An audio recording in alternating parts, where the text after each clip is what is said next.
Coucou tout le monde, c'est Hélène, créatrice de l'école du Nouveau Monde qui vise à accompagner les enfants d'aujourd'hui pour qu'ils puissent développer leur potentiel, mais aussi former et inspirer les adultes pour qu'ils puissent à leur tour semer leurs graines. Aujourd'hui, parlons peu, parlons bien des émotions. Et pas seulement pour les petits, mais aussi pour les grands, car il est bon de posséder les clés pour décoder leur message. Certains disent que le but de notre vie serait de passer de la tête au cœur.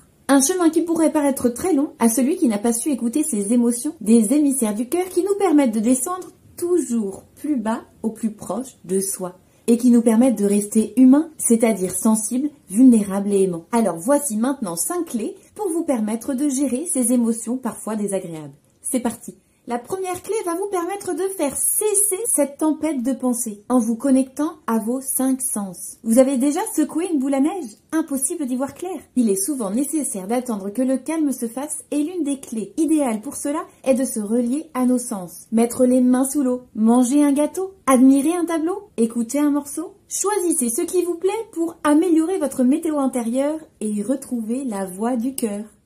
La deuxième clé est une clé qui va vous permettre de respirer avec les mains. Étrange, mais a priori, nous avons tous au moins une main sur nous. Et vous verrez que nos 5 doigts vont nous permettre de réapprendre à respirer. C'est simple, pratique, et ça nous permet de revenir au corps pour nous recentrer. Alors, on inspire et on expire, et cela 5 fois avec nos doigts. Et si vous en avez vraiment besoin, vous pouvez rajouter l'autre main.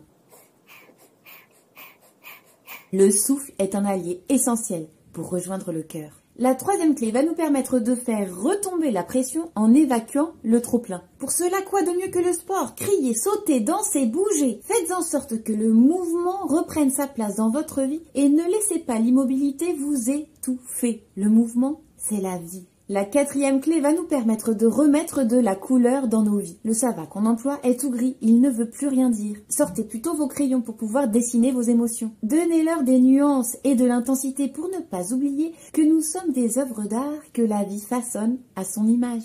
Et enfin, la cinquième clé, et pas des moindres, est celle de faire appel à un ami. Il suffit parfois d'un autre que nous pour pouvoir écouter et comprendre les messages du cœur. Les animaux sont des alliés précieux pour cela, mais il paraît que les humains sont pas mal non plus. Alors, en tout cas, trouvez quelqu'un pour vous réconforter, ça fait toujours du bien. Voilà pour aujourd'hui. Et pour continuer à descendre toujours plus bas au plus proche de soi et de son cœur, découvrez tous les enseignements et outils de cette école, les lives, les ateliers, les conférences et les livres pour vous inspirer et vous encourager à incarner cette merveille que vous êtes. La prochaine fois, on reste sur les thèmes des émotions et vous découvrirez quelques clés pour amplifier la joie, une émotion à cultiver sans modération. Allez, ciao!